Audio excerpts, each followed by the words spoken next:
All right, so the United States sending the world's largest aircraft carrier strike group to the Middle East, the USS Gerald Ford, joining what President Trump calls a, quote, big armada. Take a look at our presence in the region as he continues to put pressure on Iran.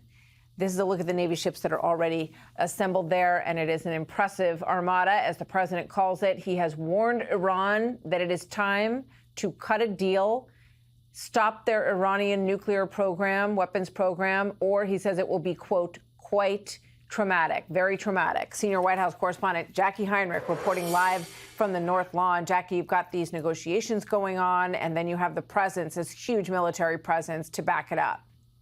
That's right, Martha. And the president says he thinks negotiations with Iran will be successful. But according to the New York Times, the options Mr. Trump has been weighing include military action targeting Iran's nuclear program and ability to launch ballistic missiles, according to 3 U.S. officials. He's also considering options that would include sending American commandos to go after certain Iranian military targets, the officials said. All this week, President Trump has reiterated he would rather make a deal than pursue a military option. But something pushed him to redirect the USS Gerald R. Ford from the Caribbean to the Middle East.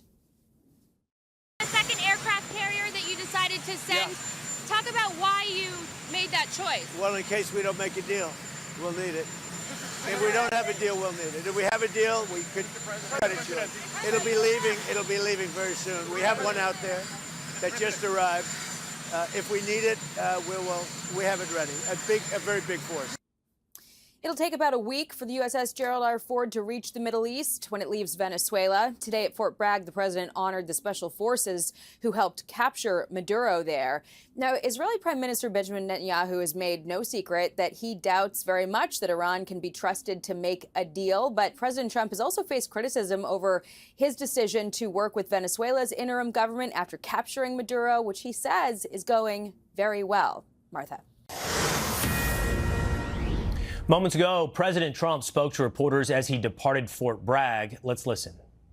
You probably heard we're going to be giving one particular person the Congressional Medal of Honor for what just took place in Venezuela. And met a lot of people right now. We were there for quite a while, and it was beautiful. These are great warriors. These are great patriots. And they're in very good shape, I will tell you that. What can Iran do to avoid attack? Give us the deal that they should have given us the first time. If they give us the right deal, we won't do that. But, you know, historically, they haven't done that. I will say they want to talk, but so far they do a lot of talking and no action. They've already started. Well, it seems like that would be the best thing that could happen. For 47 years, they've been talking and talking and talking. In the meantime, we've lost a lot of lives while they talk, and legs blown off, arms blown off, faces blown off. It's been going on for a long time, so let's see what happens. In the meantime, we have tremendous power has arrived, and additional power, as you know, another carrier is going out shortly. So we'll see it out. If we could get it settled for once and for all, that would be good. What? Would you want to take over? I don't want to talk about that. Have you spoken There are people. Secretary Duffy since Wednesday and today? No, he's doing a great job. The sign that the Iranian nuclear sites have been totally obliterated.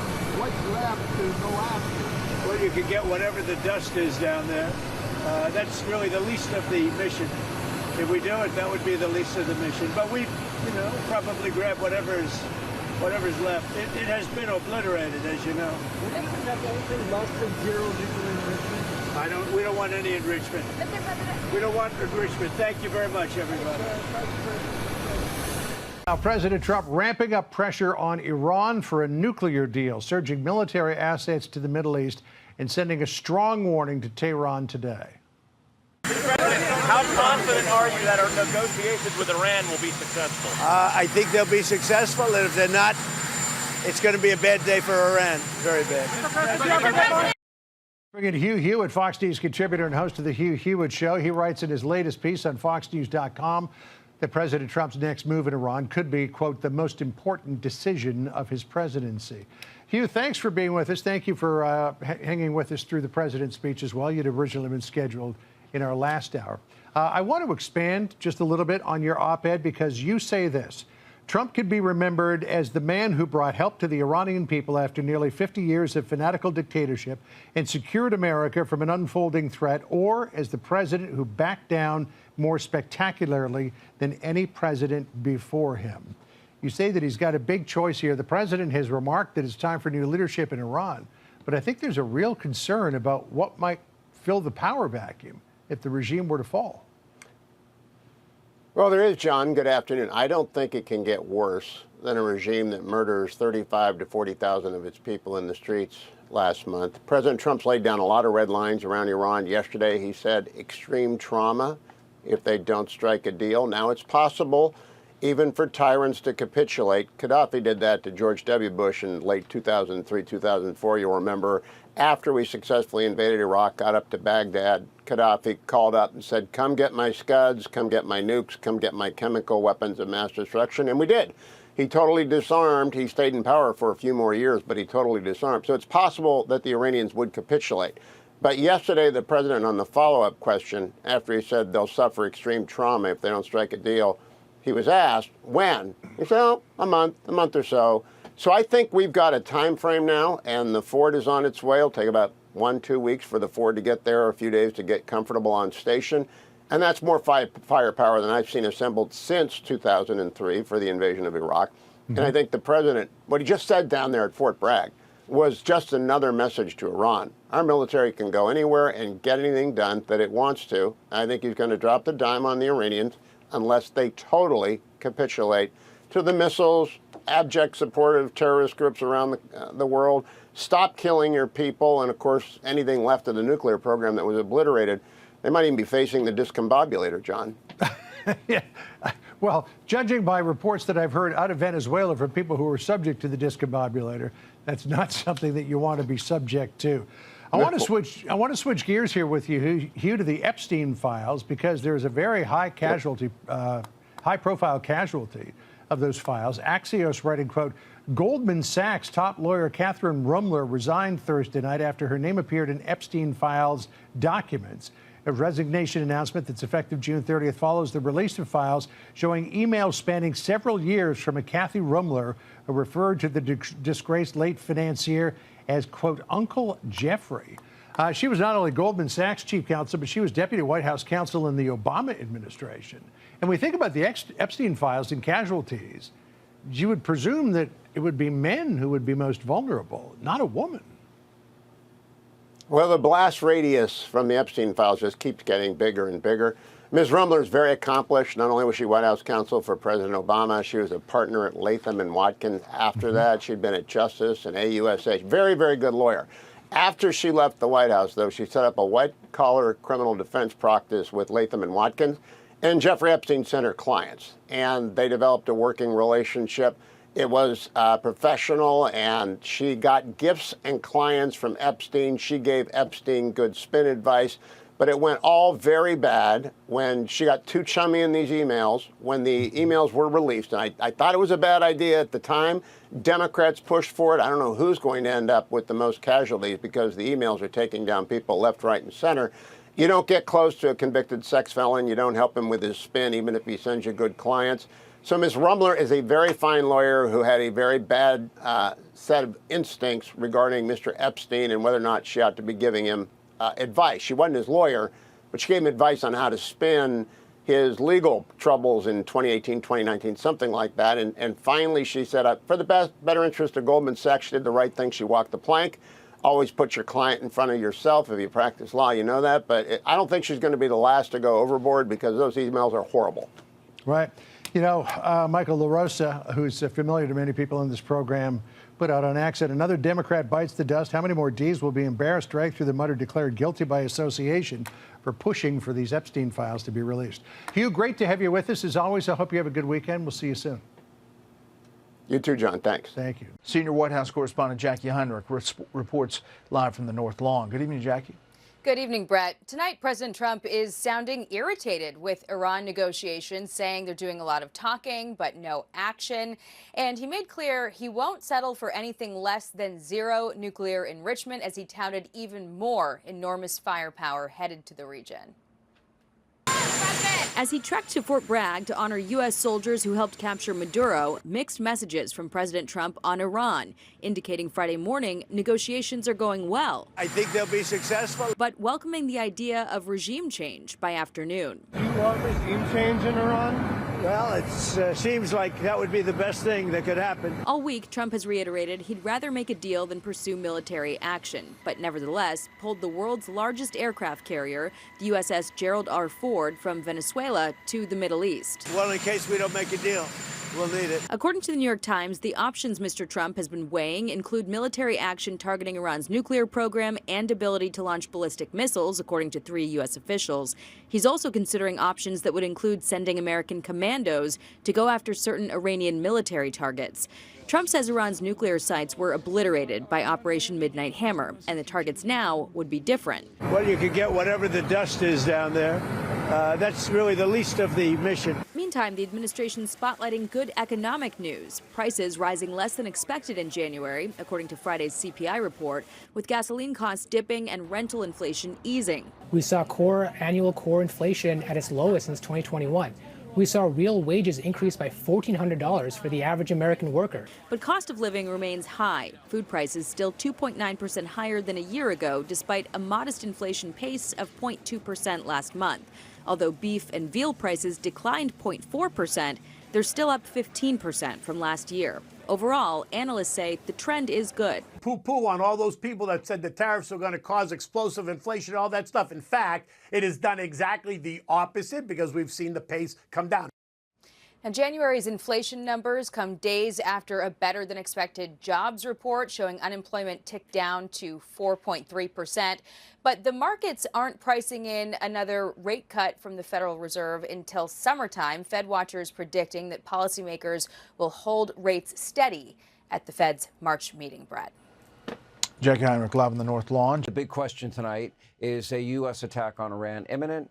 And also breaking tonight, according to a Reuters report, the U.S. military is now preparing for potentially weeks-long Iran operations. Here with more, Arkansas Senator Tom Cotton. Before I get to Iran, so the Democrats, they're going on vacation. They're headed to Germany, a lot of them. They want to leave and not fund ICE and the Coast Guard and TSA and the Secret Service. They want to defund ICE, defund the police. They don't want voter ID. I'll take that referendum choice every day of the week.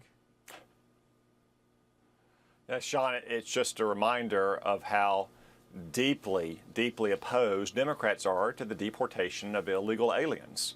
They want to protect illegal aliens in this country so badly that they're willing to harm Arkansans who need to fly in the coming weeks by defunding TSA, or Arkansans who are trying to dig out from underneath this winter storm who might need to claim FEMA relief funds.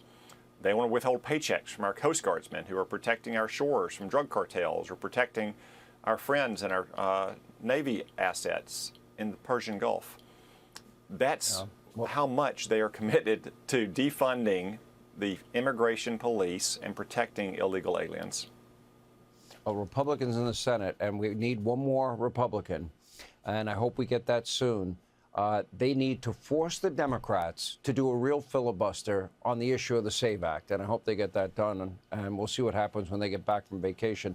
As it relates to Iran, I don't believe you're dealing with a country you can ever trust. I think they are radical Islamists that have proven they cannot be trusted. #1 state sponsor of terror in the world. And the only negotiation I really see that would be worthwhile is, do you want to leave this week, next week, or do you need 3 weeks to go to Russia with whatever you pillage from the country on the way out? Yeah, Sean, I think that's well said. It's useful to remember Iran has never won a war, but it's never lost a negotiation.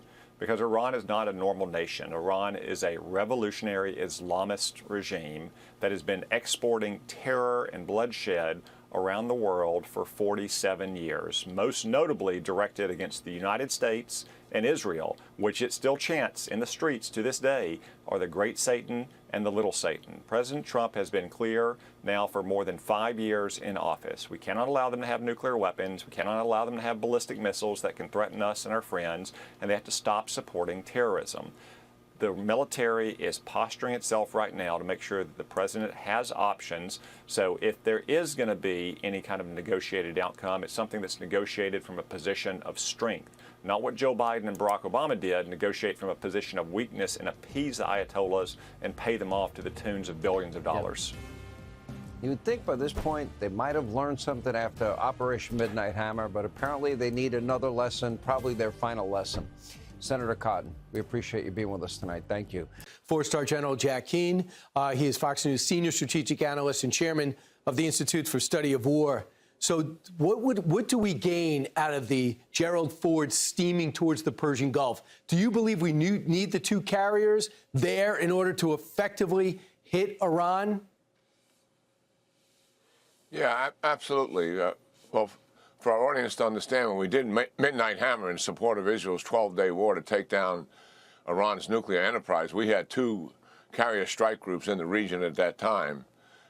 Probably not well known by everybody, but that was just a fact. There are two things happening here and why we're increasing our force posture in the region. And unbeknownst, because you don't see it, there's scores of aircraft and missiles that are being put into the region, and this has been going on for weeks, to the multiple bases that we have throughout the Middle East region. And some of them offset from the Middle East, too, because of the range that they can go to the target in. And obviously, we also have capability back in the United States, as we demonstrated very clearly during Midnight Hammer. The bombing runs were all made by aircraft from the United States Continental itself. So the second carrier group is coming, and it absolutely is needed with all of these other things to do two things. One is to make certain that we're able to defend our U.S. bases in the region, and also to help Israel defend its bases and certainly its population centers, which were under attack during the 12-day war.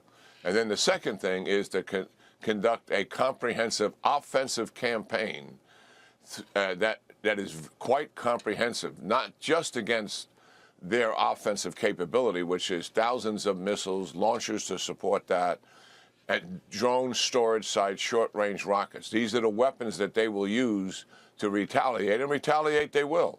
They demonstrated that during the 12-day war, and we have to be properly prepared for that. And the means to do that is, one, we want to defend against it, right, whatever is launched, and two, prevent as much of it from being launched as possible. So I would see early on in the air campaign, we're going to strike that offensive capability they have, in addition to leadership targets and the entire infrastructure that is literally sustaining this regime will likely be in the crosshairs of what we're doing. So here's the second round of talks. Here's the agenda. Roll back Iran's nuclear capabilities. We kind of did that already. Restrict Iran's ballistic missile program. Halt Iran's support for regional militant groups. Stop Iran's violent crackdown on protesters. 3 of the 4 are not on the table, according to the Iranians. And then in the meeting yesterday, or 2 days ago, between Netanyahu and President Trump, the prime minister showed the president hardcore proof that the Iranians ignored his warning not to kill protesters, instead killed tens of thousands. So that was an in-your-face to President Trump. Again, does that change his perspective? Well, look, we got 46 years experience with these guys. I mean, we're in our 5th decade in dealing with Iran, and there's some things that are really consistent with them. One is they lie, lie, and lie, and they cheat, cheat, and cheat. That is a pattern of behavior here. They even deny, after all of this time, after we bombed the nuclear facility, that they're ever intending to build a nuclear weapon. This is only for civilian nuclear power. And of course, for civilian nuclear power, that's why they have underground sites. That's why they have advanced centrifuges, a half a mile underneath the ground, right, in cement-protected barrier systems, of course. So we know what we're dealing with here. Listen, President Trump, remember, in 2018, he gave his staff the opportunity to make a better deal that Obama had constructed. He said it was a bad deal. Why was it a bad deal? Because in 15 years, all restrictions would be removed and Iran could manufacture as many nuclear weapons as they wanted. When everybody thought, well, the intent of the deal was to stop the manufacturing of nuclear weapons, it actually gave them a pathway to it. We couldn't get the deal redone with our allies. They didn't want to cooperate. So President Trump came out of that deal. He knows a good deal when he sees one. I can't for the life of me think that we would ever put anything together that didn't fundamentally change Iran's behavior in the region. After all, the military strike is all about doing that same thing because they will not do it diplomatically. So regardless of what the Iranians are telling us are on the table, I don't take them at face value. They lie. President Trump knows what a good deal is. I have confidence in him. If he gets a deal that makes sense to him, it'll have all the ingredients that you just mentioned in it with verification. Will the Iranians agree to anything like that? That is highly doubtful because that takes away who they really are. And the only way we're likely going to have to do that, it will become the preferred option, was the military option, which obviously the administration and Israel are preparing to execute. Yeah, and in exchange for all that, the Iranian people get no water and a worthless currency while they feed Hamas and Hezbollah everything they want. General Jack Keane, I can read between the lines. You think it seems like a strike is going to be inevitable. Certainly we're going to be ready for it should we decide to do it. General Keane, thanks so much. Do you want regime change in Iran? Well, it seems like that would be the best thing that could happen. For 47 years, they've been talking and talking and talking. In the meantime, we've lost a lot of lives while they talk, and legs blown off, arms blown off, faces blown off. It's been going on for a long time, so let's see what happens. In the meantime, President Trump has been talking about the negotiations with Iran, saying he hopes they work, but at the same time building up significantly in the Middle East. In fact, the USS Gerald Ford, that carrier group, is getting into position, preparing to be on station in the Middle East here. That is the second carrier group that is there in the Middle East. Axios writes Trump sends second aircraft carrier to Gulf amid Iran threats. The move will increase the pressure on Tehran during the nuclear negotiations, making the U.S. military threat even more menacing. The Ford, which is now in the Caribbean, will need 3 or 4 weeks to arrive in the region, but it is heading that way. Let's start there with our panel. Fox News contributor Ben Domenech, host of the Big Ben podcast, Annie Linsky, White House reporter for the Wall Street Journal, and former chief of staff to New York Governor Andrew Cuomo, Melissa DeRosso. Annie, it's significant that the president said maybe regime change is the best thing for Iran. Yes. Isn't it? Oh, 100%. It's very significant. My ears perked up a few hours ago when I was sitting at my desk listening to that. You know, the president has been asked about Iran in almost every single gaggle he's had with reporters. And as you know, this president is very, very accessible to journalists. And his language hasn't changed much. He's always said, I want a deal. I don't want to have this conversation. I don't want to be negotiating with the Iranians in the press. We want a deal. They should get a deal. And this time, really for the first time, he weighed in and opined on a regime change as something that would be positive. And to me, that is a ratcheting up of rhetoric as you're seeing the president moving assets, another carrier group into the Gulf. Yeah, and Ben, you know, Reuters is reporting, and we can put up the map of where things are right now as far as military assets in the region. But Reuters is reporting the U.S. military preparing for possibility of carrying out sustained weeks-long operations against Iran if required, according to 2 U.S. officials. And our own folks say yes, with 2 battle carrier groups there, that is very possible, preparing. I think that there's no question that the president has basically put a timeline on this in terms of any kind of negotiation or back and forth with Iran, and he's signaling right now that he's more willing than perhaps ever before to lean into this regime, which is at its weakest point historically, we have to say.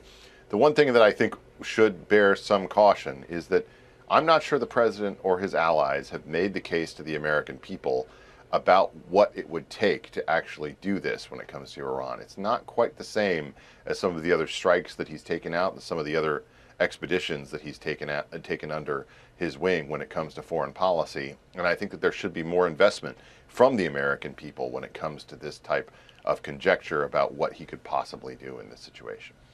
Yeah, Melissa, there are questions on both parties about what comes next if you go forward with this?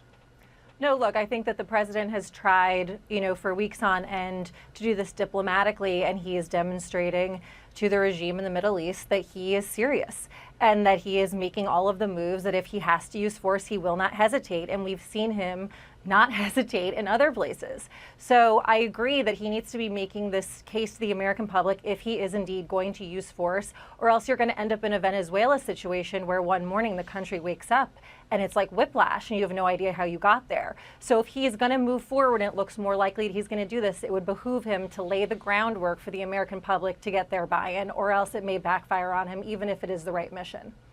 Yeah, I could see some people saying, listen, we have seen what happened in Iran with the protesters. We saw the president react. Help is on the way. So some of that has been laid. That groundwork has been laid. Meantime, overseas, Annie, you have Alexandria Ocasio-Cortez, the New York Congresswoman, and the Munich Security Conference getting a lot of attention, as is Secretary of State Marco Rubio. Take a listen.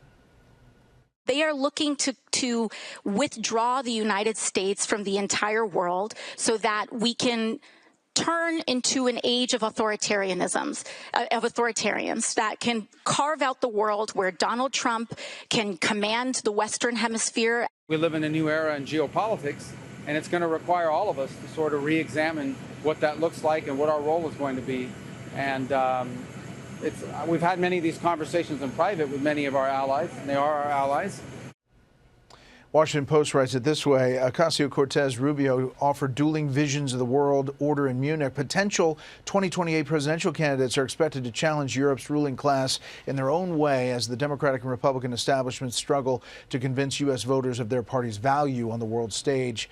Rubio, widely seen as the good cop in the Trump administration's ever-widening conflict with Europe. Ocasio-Cortez, meanwhile, expected to decry the influence of billionaires and corporate interests on the international policy she views as hostile to the working class. Quite something as far as the splash at the Munich Security Conference. Yeah, absolutely. I think, this is almost like a 2028 presidential cattle call, and I would not have expected the first one to be overseas in Munich. You really do see, I know Rubio has very much emerged as a star of this administration on foreign policy.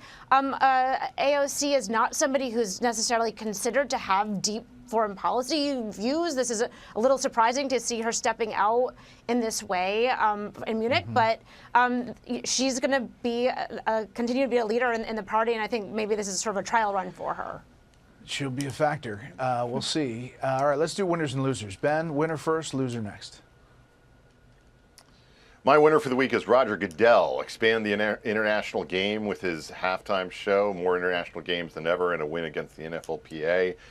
My loser of this week is Corey Lewandowski, who I think is at the center of a campaign. The knives are out for DHS leadership generally, but I think he's getting the most blame at this moment. Melissa, winner and then loser. For my winner, I chose the U.S. women's curling team, first time ever gold winners, beat Canada. And the loser, I'm sorry, it goes to Kathy Rumler and her friends at Goldman Sachs, who, when you rip off a Band-Aid, usually you should do it quickly, and they're doing it slowly, which I think is just going to lead to more headaches between now and June. All right, Annie, quickly, winner and loser. My winner is going to be Bad Bunny's Trees, because they were having a great time dancing. And the loser goes to anybody who lives or works near the Potomac River in Washington, D.C., because it had the largest sewage spill in American history, and we'll be smelling that for a while. Oh, man. All right, we'll leave it at there. Panel, thanks. Have a good weekend. Hey, Sean Hannity here. Hey, click here to subscribe to Fox News YouTube page and catch our hottest interviews and most compelling analysis. You will not get it anywhere else.